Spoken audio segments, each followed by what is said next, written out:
Hello everyone, welcome to Already TNPSC. நாம previous வீடியோவில் 12th constitution of இந்தியாவை பற்றி பார்ட் 1ல் ஒரு 30 கொஷின்ஸ் பார்த்துருப்போம். ரிமைனிங் 30 கொஷின்ஸை வந்துட்டு இந்த பார்ட் 2 வீடியோவில் பார்க்கலாம். பார்ட் 1 வீடியோ பார்க்காதவங்க கீழே டிஸ்கிரிப்ஷனில் லிங்க் கொடுத்துருக்கேன், கிளிக் பண்ணி பாருங்கள்.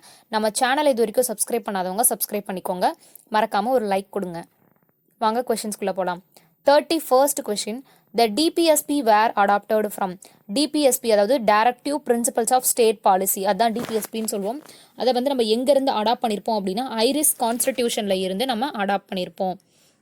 அடுத்தது 32nd question, தமிழ்நாடு பற்றின டீட்டெயில்ஸ், அதாவது தமிழ்நாடு பற்றி கொடுத்துருக்கிறது இங்கே வந்து எல்லாமே கரெக்டாக தான் கொடுத்துருக்கேன். அதாவது லெஜிஸ்லேட்டிவ் அசம்பிளியில் 234 மெம்பர்ஸை வந்து நம்ம எலெக்ட் பண்ணியிருப்போம். அதில் மொத்தமாக வந்து லெஜிஸ்லேட்டிவ் அசம்பிளியில் அப்படின்னு சொல்லி பார்த்தோன்னா 235 மெம்பர்ஸ் இருப்பாங்க. அதில் 234 மெம்பர்ஸை நம்ம எலெக்ட் பண்ணியிருக்கோம். அடுத்தது ஒரே ஒரு மெம்பரை வந்துட்டு கவர்னர் ஆங்கிலோ இண்டியன் கம்யூனிட்டியில் இருந்து ஒருத்தரை நாமினேட் பண்ணுவாங்க. ஓகேவா, அதான் மொத்தமாக சேர்த்து 235. ஓகேவா, இங்கே வந்து நான் எலெக்டட் மட்டும் தான் கொடுத்துருக்கேன், 234. அடுத்தது ஜென்ரல் கேட்டகரியிலேருந்து 189 மெம்பர்ஸ் வந்து இந்த போட்டியிடுறதுக்கு. ஓகேவா, ரிசர்வ்டு கான்ஸ்டிடியூவன்சிலேருந்து 45 பேர் போட்டியிடுவாங்க. நம்மளோட ஃபஸ்ட்டு செஷன் அப்படின்றது அந்த ஃபஸ்ட்டு கூட்டத்தொடர் எப்போ நடந்துச்சு அப்படின்னா 3rd May 1952 வந்து நடந்திருக்கும். ஆக்சுவலாக நம்ம ப்ரீவியஸ் வீடியோவில் ராஜ்யசபாவோட கூட்டம் வந்து முதல் ஃபஸ்ட்டு சிட்டிங் எப்போ நடந்துச்சுன்னு பார்க்கும்போது 13 May 1952 சொல்லி பார்த்துருப்போம். அதில் அதையும் இதையும் கன்ஃபியூஸ் பண்ணிக்கக்கூடாது. ஓகேவா, தமிழ்நாட்டில் ஃபஸ்ட்டு செஷன் நடந்தது 3rd May 1952. ராஜ்யசபாவோட ஃபஸ்ட்டு சிட்டிங் நடந்தது தான் 13 May 1952. ரெண்டையும் கொஞ்சம் தனித்தனியாக பார்த்துக்கணும். அடுத்தது 15th செஷன், அதாவது கடைசியாக வந்து 15th செஷன் தான் நம்மளுக்கு நடந்துச்சு, அதாவது 2016. எப்போ அப்படின்னு சொல்லி பார்த்தோன்னா 21st May 2016. ஓகேவா, 15th செஷன் நடந்தது 21st May 2016. ஓகேவா, அடுத்தது 33. When was Prevention of Terrorism Bill introduced? அதாவது Prevention of Terrorism Bill வந்துட்டு நம்ம எப்போ இன்ட்ரடியூஸ் பண்ணியிருக்கோம் அப்படின்னு சொல்லி கேட்குறாங்க. நம்ம இதை எப்போ இன்ட்ரடியூஸ் பண்ணியிருந்தோம் அப்படின்னு சொல்லி பார்த்தோன்னா 26 March 2002 தான் இந்த பில் வந்து இன்ட்ரடியூஸ் பண்ணியிருப்பாங்க. Prevention of Terrorism Bill அப்படின்றது 26 March 2002 இன்ட்ரடியூஸ் பண்ணியிருப்பாங்க. அடுத்தது 34th question, which rights was deleted from the list of fundamental rights the 44th Amendment Act 1978? அதாவது எந்த ரைட்டை வந்து அது கீழே கொடுத்துருக்கிறதுல எந்த ரைட்ஸ் வந்து ஃபண்டமெண்டல் ரைட்ஸ்லேருந்து டெலீட் பண்ணிட்டாங்க, அதாவது எந்த அமெண்ட்மெண்ட்டில் அப்படின்னு சொல்லி பார்த்தோன்னா 44th Amendment Act 1978 வந்துட்டு அதை டெலீட் பண்ணியிருப்பாங்க. ஓகேவா, அது எந்த ரைட்ஸ் அப்படின்னு சொல்லி பார்த்தோன்னா ரைட் டு ப்ராப்பர்ட்டியை தான் ஆக்சுவலாக டெலீட் பண்ணியிருப்பாங்க. இது வந்து ஸ்டார்டிங்கில் ஆர்டிக்கல் 31 இருந்துச்சு. அதை அந்த ஆர்டிக்கல் 31 அந்த ஃபண்டமெண்டல் ரைட்ஸ்லேருந்து அதை டெலீட் பண்ணிவிட்டு அதை வந்து ஆர்டிக்கல் 300A பார்ட் 12 வந்து இப்போ பிளேஸ் பண்ணியிருக்காங்க. ஓகேவா, ஆர்டிக்கல் 300A தான் இப்போ ரைட் டு ப்ராப்பர்ட்டி ஒரு சாதாரணமான ரைட்ஸாக இருக்குது. ஓகேவா, அடுத்தது 35th question, which one is the extra constitutional body? அதாவது இங்கே கீழே கொடுத்துருக்கிறதுல எது வந்து எக்ஸ்ட்ரா கான்ஸ்டிடியூஷனல் பாடி அப்படின்னு கேட்குறாங்க. இது வந்து ஆக்சுவலாக ஒரு புக் பேக் கொஸ்டின். ஓகேவா, இதில் இந்த பிளானிங் கமிஷன் அப்படின்றது தான் வந்துட்டு எக்ஸ்ட்ரா கான்ஸ்டிடியூஷனல் பாடி. இது ஆக்சுவலாக ஒரு புக் பேக் கொஸ்டின், ரொம்ப இம்பார்ட்டன்ட், பார்த்துக்கோங்க. ஓகேவா, அடுத்த question 36. 103rd constitutional amendment of India deals with.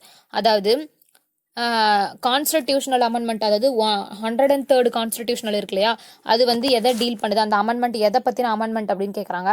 ஆக்சுவலாக இதுக்கான ஆன்சர் அப்படின்னு சொல்லி பார்த்தோம்னா 10% reservation for economically weaker section. ஓகேவா, 10% ரிசர்வேஷன் ஃபார் எக்கனாமிக்கலி வீக்கர் செக்ஷன்ஸுக்கு தான் வந்து இந்த 103rd அமெண்ட்மெண்ட் அப்படின்றது டீல் பண்ணுது அப்படின்னு சொல்லியிருக்காங்க.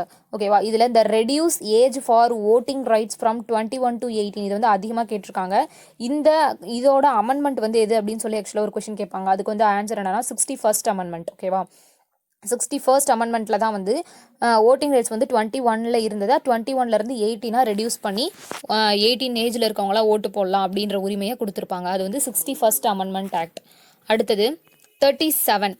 How long did the Constituent Assembly take to finally pass the Constitution? அதாவது இந்த சட்டம் அந்த கான்ஸ்டிடியூவன்ட் அசம்பிளி மீட்டிங்லாம் நடந்துச்சுன்னு பார்த்தோம் இல்லையா, அதில் வந்து நம்மளோட கான்ஸ்டிடியூஷன் அடாப்ட் பண்ணியிருப்போம். அது வந்து எவ்வளோ நாள் நடந்தது அப்படின்றது தான் வந்து இதோட கொஷின். ஓகேவா, எவ்வளோ இது நடந்துச்சு அப்படின்னு சொல்லி பார்த்தோன்னா about 3 years since December 9 1946 வரைக்கும் ஓகேவா 1946ல இருந்து மொத்தமாக 3 வருஷம் ஓகேவா about 3 years since December 9 1946லேருந்து மொத்தமாக 3 வருஷம் அப்படின்னு சொல்லியிருக்காங்க. அடுத்தது 38th question. The Council of States, which is known as Rajya Sabha nomenclature, that was announced by the chair on Council of States அப்படின்னு சொல்லி நம்ம அழைப்போம். அதாவது மேலவையை தான் நம்ம வந்து Council of Statesன்னு சொல்கிறோம். அதை தான் வந்து ராஜ்யசபான்னு அழைக்கிறது எப்பயிலிருந்து அப்படின்னு கேட்குறாங்க. 23rd August 1954 இருந்து தான் நம்ம ராஜ்யசபா அப்படின்னு சொல்லி அழைக்கிறோம் ஓகேவா 23rd August 1954. அடுத்தது 39th கொஷின். த ஹிந்து மேரேஜ் ஆக்ட் வந்துட்டு செல்ஃப் ரெஸ்பெக்ட் மேரேஜஸாக வந்து மாறிச்சு ஓகேவா அது வந்து யாரோட பீரியடில் அது சுயமரியாதை திருமணம் அப்படின்றத கொண்டு வந்தாங்க அப்படின்னு கேட்குறாங்க. CN அண்ணாதுரை அவரோட பீரியடில் தான் அந்த சுயமரியாதை திருமணம் வந்து கொண்டு வந்திருப்பாங்க. அடுத்தது 40 question number 40. Which article cannot be suspended during the emergencies from fundamental rights. அதாவது ஃபண்டமெண்டல் ரைட்ஸில் வந்துட்டு எமர்ஜென்சி டைமில் எந்த ஃபண்டமெண்டல் ரைட்ஸ் வந்து சஸ்பெண்ட் ஆகாது அப்படின்னு கேட்குறாங்க ஓகேவா இதுக்கான ஆன்சர் ஆர்டிக்கல் 2021 இது ரெண்டும் தான் வந்து சஸ்பெண்ட் ஆகாது எமர்ஜென்சி டைமிங்கில். அதுவே சஸ்பெண்ட் ஆகிற ஆர்டிக்கல் எது அப்படின்னு கேட்டாங்கன்னா ஆர்டிக்கல் 19 தான் வந்து சஸ்பெண்ட் வந்து ஆட்டோமேட்டிக்கலாக வந்து சஸ்பெண்ட் ஆகிடும். எமர்ஜென்சி வந்துட்டு போட்டதுமே ஆட்டோமேட்டிக்காக சஸ்பெண்ட் ஆகிறது ஆர்டிக்கல் 19. அடுத்தது question number 41. Choose the correct statement கொடுத்துருக்காங்க. இதில் வந்துட்டு நான் கொடுத்துருக்கிற எல்லாமே ஆக்சுவலாக வந்து கரெக்டாக தான் வந்து கொடுத்துருக்கேன். நம்ம என்னென்னு பார்ப்போம். ஆப்ஷன் ஏல என்ன கொடுத்துருக்காங்கன்னா right of children to free and compulsory education act வந்துட்டு 2009 போட்ட ஆக்ட் ஓகேவா நல்லா ஞாபகம் வச்சுக்கோங்க. RTEன்னு சொல்லுவாங்க இதை ஓகேவா right of children to free and compulsory education சொல்லியிருக்காங்க. இது வந்துட்டு 2009 போட்டிருக்காங்க. ஸோ இது வந்து கரெக்ட் தான். அடுத்தது fundamental duties where added to the Indian constitution through the 42nd amendment ஓகேவா அதாவது 42nd அமெண்ட்மெண்ட் மூலியமாக தான் ஃபண்டமெண்டல் டியூட்டிஸை நம்மளோட கான்ஸ்டிடியூஷனில் வந்து இணைச்சிருக்காங்க ஓகேவா அடிப்படை கடமைகள் சரியா இதை வந்துட்டு இணைச்சிருக்காங்கன்னு சொல்கிறாங்க. இதுவும் கரெக்டு தான். அடுத்தது பார்ட் 4ல் பார்ப்போம். அதாவது பார்ட் 4நாலே நம்மளுக்கு என்ன தெரியும் பார்ட் 4நாலே DPSP ஓகேவா DPSPனா directive principles of state policy. அதுக்கு கீழே வந்து நம்மளுக்கு என்னென்னலாம் வந்து ப்ரொவிஷன்ஸ் கொடுத்துருக்காங்க அப்படின்னா provision public assistance in case of old age அப்புறம் வந்துட்டு அந்த unemployment sickness disablement special privilege to the economically backward sections இது எல்லாமே DPSPக்கு கீழே தான் வருது பார்ட் 4ல் தான் வருது அப்படின்னு சொல்லி கொடுத்துருக்காங்க ஓகேவா இது எல்லாமே கரெக்டு தான். அடுத்தது question number 42. Which article is deal with right to elementary education அதாவது எலமெண்ட்ரி எஜுகேஷனை வந்துட்டு டீல் பண்ணுற ஆர்டிக்கல் எது அப்படின்னு கேட்குறாங்க. ஆக்சுவலாக ஆர்டிக்கல் 21A தான் வந்து எலமெண்ட்ரி எஜுகேஷனை வந்து டீல் பண்ணுற ஆர்டிக்கல் ஓகேவா இது வந்து எப்படி கொண்டு வந்திருப்பாங்க அப்படின்னா 86th அமெண்ட்மெண்ட் ஆக்ட் 2002 ஓகேவா 86th அமெண்ட்மெண்ட் ஆக்ட் 2002 தான் வந்து இந்த அமெண்ட்மெண்ட் மூலிமா தான் இந்த ஆர்டிக்கல் வந்து கொண்டு வந்திருப்பாங்க ஆர்டிக்கல் 21A ஓகேவா. அடுத்தது 43rd கொஷின் நம்பர் 43 என்னன்னா லோக்சபா பற்றி கரெக்டான ஸ்டேட்மெண்ட்ஸை வந்து நம்ம செலக்ட் பண்ணணும். இதை வந்து நம்ம நிறைய வாட்டி பார்த்துருக்கோம். லோக்சபாவில் மொத்தமாக 545 உறுப்பினர்கள் இப்போ இருக்கிறது ஓகேவா மேக்சிமமாக இருக்கலாம் அப்படின்னு சொல்லி பார்த்தோன்னா 552 552 இருக்கலாம். ஆனால் இப்போ டுடே இந்த அட் ப்ரெசென்ட்டில் வந்துட்டு பார்த்தோம் அப்படின்னா 545 மெம்பர்ஸ் இருக்காங்க. அதில் நம்ம வந்து 543 மெம்பர்ஸை பீப்புள்ஸ் தான் வந்து எலெக்ட் பண்ணுறாங்க. அதுக்கப்புறம் ஒரு 2 பேரை பிரசிடென்ட் தான் வந்து நாமினேட் பண்ணுவார் ஓகேவா லோக்சபாவில் பிரசிடென்ட் தான் நாமினேட் பண்ணுவார் 2 பேரை வந்து நாமினேட் பண்ணியிருப்பார்.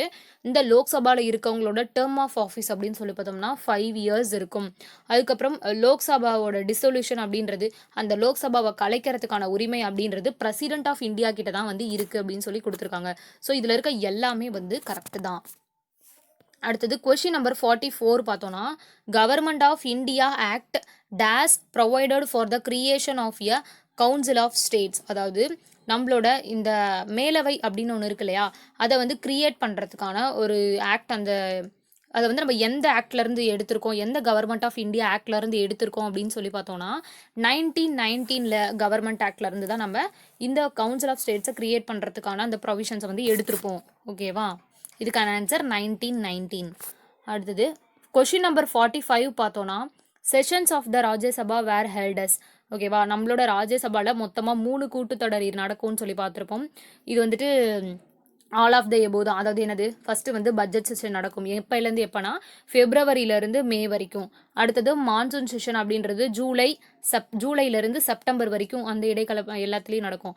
அடுத்தது வின்டர் செஷன் அப்படின்றது நவம்பர் அண்டு டிசம்பர். ஓகேவா. நவம்பர் அண்டு டிசம்பரில் வின்டர் செஷன் நடக்கும்.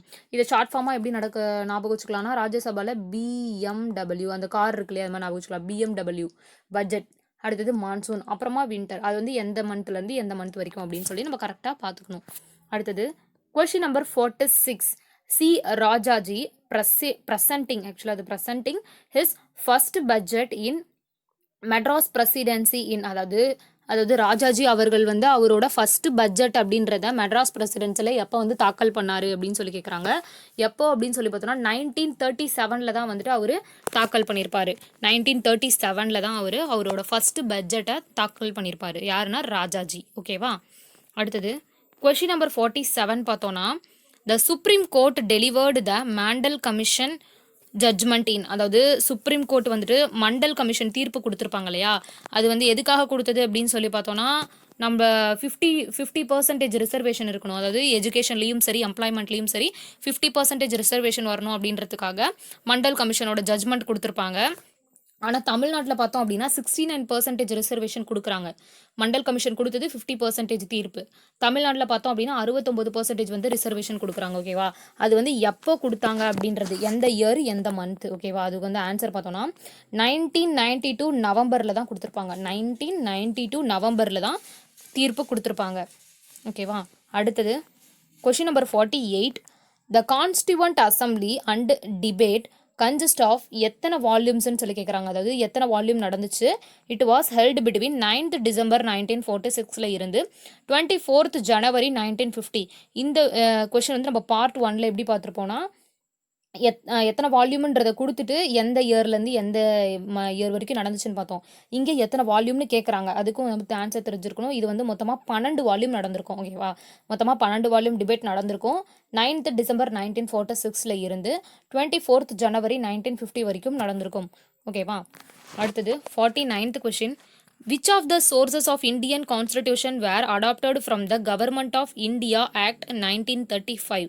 Government of India Act 1935 இருந்து நம்ம என்னென்ன சோர்ஸை வந்து நம்ம கான்ஸ்டியூஷனுக்காக அடாப்ட் பண்ணியிருக்கோம் அப்படின்னா, இங்கே இருக்கிற எல்லாமே, அதாவது ஃபெடரல் ப்ராவிசன்ஸ், கவர்னரோட ஆஃபீஸு, அதுக்கப்புறம் வந்து ஜுடிஷரி, பப்ளிக் சர்வீஸ் கமிஷன், இந்த எமர்ஜென்சி போடுறாங்க இல்லையா அதுக்கான ப்ரொவிஷன்ஸு, நம்மளோட அட்மினிஸ்ட்ரேட்டிவ் டீட்டெயில்ஸ், இது எல்லாமே நம்ம கவர்மெண்ட் ஆஃப் இந்தியா ஆக்ட் 1935 இருந்து தான் எடுத்திருக்கோம். அடுத்தது கொஸ்டின் நம்பர் 50. அதாவது the chairpersons of the public accounts committee is appointed by, அதாவது பப்ளிக் அக்கௌண்ட்ஸ் கமிட்டி இருக்கு இல்லையா, அந்த பொது கணக்கு குழுன்னு சொல்லுவாங்கள்ல, அதோட சேர்பர்சனை யார் வந்து அப்பாயின்மெண்ட் பண்ணுவாங்கன்னு கேட்குறாங்க. ஸோ ரொம்ப இம்பார்ட்டண்டான கொஸ்டின். இது வந்து யார் அப்படின்னா ஸ்பீக்கர் தான் அப்பாயின்மெண்ட் பண்ணுவார். ஓகேவா. ஸ்பீக்கர் தான் அந்த சேர்பர்சனை வந்துட்டு அப்பாயின்மெண்ட் பண்ணுவார். பப்ளிக் அக்கௌண்ட்ஸ் கமிட்டியோட சேர்பர்சன். அதை பற்றி கீழே ஆக்சுவலாக ஒரு 2 கொஸ்டின் கொடுத்துருக்கேன். என்ன அப்படின்னா, speaker for the first time appointed as a member of the opposition as the chairperson of the public accounts committee. அதாவது ஆப்போசிஷன் பார்ட்டிலேருந்து பப்ளிக் அக்கௌண்ட்ஸ் கமிட்டியோட சேர்பர்சனை ஸ்பீக்கர் வந்துட்டு ஒரு டைம் வந்து அப்பாயின்மெண்ட் பண்ணியிருக்காங்க. ஃபர்ஸ்ட் டைம் அப்பாயின்மெண்ட் பண்ணியிருக்காங்க. அது வந்து யார் அப்படின்னு சொல்லி பார்த்தோம், எந்த இயரில் அப்படின்னு சொல்லி பார்த்தோம்னா 1967 இருந்து 68 இந்த இயருக்குள்ளே தான் வந்து அப்போசிஷன் பார்ட்டி மெம்பரை ஒரு சேர்பர்சனாக ஸ்பீக்கர் அப்பாயின்மெண்ட் பண்ணியிருக்காரு. ஓகேவா. 1967 to 68. அதுக்கப்புறம் அடுத்த question. January 1950 the public accounts committee has presented days reports till April 2018. அதாவது ஜனவரி 1950 இருந்து இப்போ 2018 வரைக்கும். ஓகேவா. ஏப்ரல் 2018 இருக்கு இல்லையா, அது வரைக்கும் மொத்தமாக இந்த பப்ளிக் அக்கௌண்ட்ஸ் கமிட்டி எத்தனை ரிப்போர்ட்டை சப்மிட் பண்ணியிருக்காங்க, ப்ரெசென்ட் பண்ணியிருக்காங்க அப்படின்னு சொல்லி பார்த்தோன்னா 1596 ரிப்போர்ட்ஸ். ஓகேவா. 1596 ரிப்போர்ட்ஸை சப்மிட் பண்ணியிருக்காங்க. அடுத்தது 53 question number 53. Till now only dash private members bill have been passed by the parliament. இது பில் கிடையாது ஆக்சுவலாக, பில். அது வந்து மாற்றிக்கோங்க. எத்தனை ப்ரைவேட் மெம்பர் பில்லை வந்து பாஸ் பண்ணியிருக்காங்க அப்படின்னு சொல்லி பார்த்தோம் அப்படின்னா மொத்தமாக 14 ப்ரைவேட் மெம்பர் பில்லை வந்துட்டு பாஸ் பண்ணியிருக்காங்க. ஓகேவா, ஃபைனலாக பாஸ் பண்ணது அப்படின்னு சொல்லி பார்த்தோன்னா 1970 வந்து ஃபைனலாக பாஸ் பண்ணியிருப்பாங்க. அதுக்கப்புறம் நம்ம ஒரு டிரான்ஸ்ஜெண்டர் பில் பார்த்துருப்போம். 2014 வந்துட்டு திருச்சி சிவா வந்து இன்ட்ரடியூஸ் பண்ணியிருப்பாரு. ஓகேவா, டிரான்ஸ்ஜெண்டர் பில் ஒன்று பாஸ் பண்ணியிருப்பாங்க. மொத்தமாக பார்த்தோன்னா 14 பில்லு வந்து பாஸ் பண்ணியிருக்காங்க. Fundamental duties is borrowed from. நம்ம ஃபண்டமெண்டல் டியூட்டிஸை வந்துட்டு எங்கேருந்து எடுத்திருப்போம் அப்படின்னா ஆப்ஷன் டி தான் இது கரெக்ட். அதாவது யுஎஸ்எஸ்ஆர்னாலும் ரஷ்யானாலும் ஒன்று தான். ஓகேவா, சோவியத் யூனியன் ஆஃப் ரஷ்யா, அதுக்கப்புறம் வந்துட்டு ரஷ்யா. ஓகேவா, ரெண்டும் ஒன்று தான். இதில் இருந்தால் நம்ம ரஷ்யாவிலேருந்து தான் வந்து ஃபண்டமெண்டல் டியூட்டிஸை பாரோ பண்ணியிருப்போம். 55 கொஷின் நம்பர் 55 வந்துட்டு சூஸ் த கரெக்ட் ஸ்டேட்மெண்ட். இதுக்கும் வந்து ஆல் ஆஃப் த எபோ தான் கரெக்டு. ஆக்சுவலாக என்னென்னா ஒன்றுனா பார்க்கலாம். ஏ பார்த்தோன்னா the official language bill 1963 was introduced because article 343 of the constitution stated the official language of the union shall be Hindi after 1963. அதாவது நம்மளுக்கு தெரியும், இது ஒரு முக்கியமான கொஷின். அஃபிஷியல் லாங்குவேஜ் பில் அப்படின்றது 1963 வந்து வந்தது, இன்ட்ரடியூஸ் பண்ணது. அதில் வந்து என்ன சொல்லியிருக்காங்கன்னா ஆர்டிகல் 343 வந்துட்டு யூனியனில் ஹிந்தி தான் வந்து 1963 அப்புறமா, அந்த இயருக்கு அப்புறமா ஹிந்தி தான் வந்துட்டு அஃபிஷியல் லாங்குவேஜாக இருக்கணும் அப்படின்னு சொல்லி வந்துச்சு அப்படின்னு சொல்லியிருக்காங்க. ஓகேவா, அது வந்து என்ன ஆர்டிகல்னா ஆர்டிகல் 343லன்னு சொல்லியிருக்காங்க. ஸோ இதுவும் வந்து கரெக்டு தான். அடுத்தது என்ன சொல்லியிருக்கோம், ஆர்டிகல் 1 அப்படின்றது India that is Bharat shall be union of states. Article 1ன்றது யூனியன் ஆஃப் ஸ்டேட்ஸை பற்றி ரெப்ரசன்டேஷன் பண்ணுது. ஓகேவா, அடுத்தது ஆப்ஷன் சி பார்த்தோன்னா 1967 Dravida Munnetra Kazhagam came to power. ஓகேவா, அது கரெக்ட் தான். டிஎம்கே வந்துட்டு பவருக்கு வந்தது 1967 வந்திருக்கும். ஃபர்ஸ்ட் சீஃப் மினிஸ்டரா யார் இருந்தாங்க அப்படின்னா சிஎன் அண்ணாதுரை இருந்திருப்பாரு. ஓகேவா, இதுவும் கரெக்ட் தான். அடுத்தது the system of hereditary village officer as such as Karnam was abolished by MGR. ஓகேவா, அதாவது இந்த ஹெரிடிட்ரியாக வந்துட்டு வில்லேஜ் ஆஃபீஸர்ஸில் கர்ணம் அப்படின்ற ஒரு பதவி இருக்கும். அந்த பதவியை வந்து அபாலிஷ் பண்ணது யார் அப்படின்னா எம்ஜிஆர் தான். ஓகேவா, who upgraded the mid day meal scheme into nutritious meal scheme. அதாவது மிட் டே மீல் ஸ்கீமாக நியூட்ரியஸ் மீல் ஸ்கீம்னு சொல்லி அப்டேட் பண்ணது யார் அப்படின்னு கேட்குறாங்க. இது வந்து எம்ஜிஆர். ஓகேவா, நல்லா தெரியும் நம்மளுக்கு. மிட் டே மீல் ஸ்கீமை நியூட்ரியஸ் மீல் ஸ்கீம் அப்படின்னு சொல்லிட்டு அப்டேட் பண்ணது எம்ஜிஆர் தான். 57th கொஷின் பார்ட்ஸும் ஆர்டிகல்ஸும் கொடுத்துருக்கேன். ஆக்சுவலாக என்னென்னா ஃபண்டமெண்டல் ரைட்ஸ் அப்படிங்கிறது ஆர்டிகல் 12 35 வரைக்கும் பார்ட் 3ல இருக்குது. ஃபண்டமெண்டல் டியூட்டிஸ் அப்படின்றது ஆர்டிகல் 51A சொல்லுவோம், அது வந்து பார்ட் 4A இருக்குது. அதுக்கப்புறம் டிபிஎஸ்பி அப்படின்றது ஆர்டிகல் 36ல இருந்து 51 வரைக்கும் இருக்கிறது, அது வந்து பார்ட் 4ல இருக்குது. சிட்டிசன்ஷிப் அப்படின்றது ஆர்டிகல் 5ல இருந்து 11 வரைக்கும், அது வந்துட்டு பார்ட் 2ல இருக்குது. ஓகேவா, அடுத்தது 58th question who fast demanding for separate state of Telugu. ஓகேவா, separate state of Telugu from Madras state for Telugu speaking people and metro city to be capital in 1952. ஆக்சுவலாக இது மெட்ராஸ் சிட்டி, சாரி. இது வந்து என்ன சொல்லியிருக்காங்கன்னா மெட்ராஸில் வந்து தெலுங்கு பேசுகிற மக்களை மட்டும் தனியாக பிரித்து மெட்ராஸை வந்து ஒரு கேபிட்டலாக வச்சு நம்மளுக்கு வந்துட்டு ஒரு செப்பரேட்டாக ஒரு ஸ்டேட் அதாவது வேணும் அப்படின்னு சொல்லிட்டு யார் உண்ணாவிரதம் இருந்தாங்க அப்படின்னு சொல்லி கேட்குறாங்க. அது வந்து யார் அப்படின்னா பொட்டி ஸ்ரீராமலு அப்படின்றவர் தான். ஓகேவா, அவர் தான் வந்துட்டு உண்ணாவிரதம் இருந்திருப்பார். தெலுங்கு ஸ்பீக்கிங் பீப்புள்ஸ் வந்து தனியாக வேணும், அண்ட் தென் அந்த மெட்ராஸை வந்து நம்மளுக்கு கேபிட்டலாக வச்சிருக்கணும் அப்படின்னு சொல்லியிருப்பார். அதுக்கப்புறம் 59th கொஷின் பார்த்தோம் அப்படின்னா choose the correct statement about சங்கரலிங்கனாரை பற்றின கரெக்ட் ஸ்டேட்மெண்ட் கேட்குறாங்க. இது எல்லாமே கரெக்ட் தான். அதாவது என்னென்னா அவர் வந்து 1895ல் கருப்பசாமி வள்ளியம்மாள் அவங்களுக்கு மண்மலைமேடு இன் விருதுநகர் டிஸ்ட்ரிக்டில் மண்மலைமேட்டில் வந்து பிறந்திருப்பார். ஓகேவா, அதுக்கப்புறம் பார்ட்டிசிபேட்டட் இன் சால்ட் மார்ச். அதாவது சால்ட் மார்ச்னா அந்த சத்தியாகிரகம் இருக்குல்ல, உப்பு சத்தியாகிரகத்தில் வந்து ராஜாஜியோட இன்ஃப்ளூயன்ஸில் கலந்துப்பார். இந்தியன் நேஷனல் காங்கிரஸில் இவர் எப்போ ஜாயின் பண்ணார் அப்படின்னா 1917 ஜாயின் பண்ணியிருக்காரு. ஓகேவா, இது எல்லாமே இவரை பற்றினா கரெக்டானது தான். ஓகேவா, சங்கரலிங்கனார்னா இவ்வளோ தான் டீட்டெயில்ஸ் அவரை பற்றி.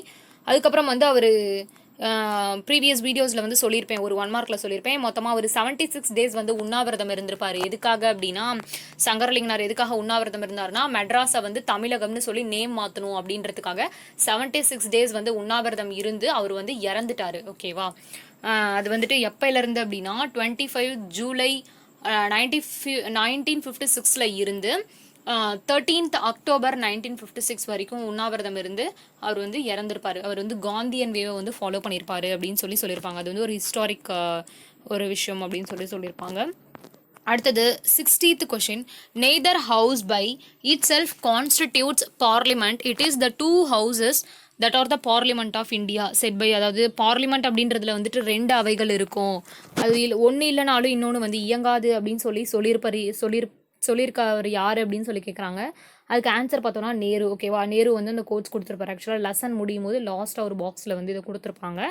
ஓகேவா, இந்த வீடியோவில் நம்ம வந்துட்டு மொத்தமாக இதோட சேர்த்து 60 கொஷின்ஸ் வந்து பார்த்தாச்சு. ஓகேவா, பார்ட் 1 பார்ட் 2 ரெண்டுத்துலேயும் சேர்த்து 60 கொஷின்ஸ் பார்த்தாச்சு. இது ஃபுல்லாக நீங்கள் பார்த்துட்டீங்க அப்படின்னாலே இந்த லெசன் ஃபுல்லாக கவர் ஆகிடும். ஓகேவா, மீண்டும் நம்ம அடுத்த வீடியோவில் வந்து பார்க்கலாம். Thank you to all.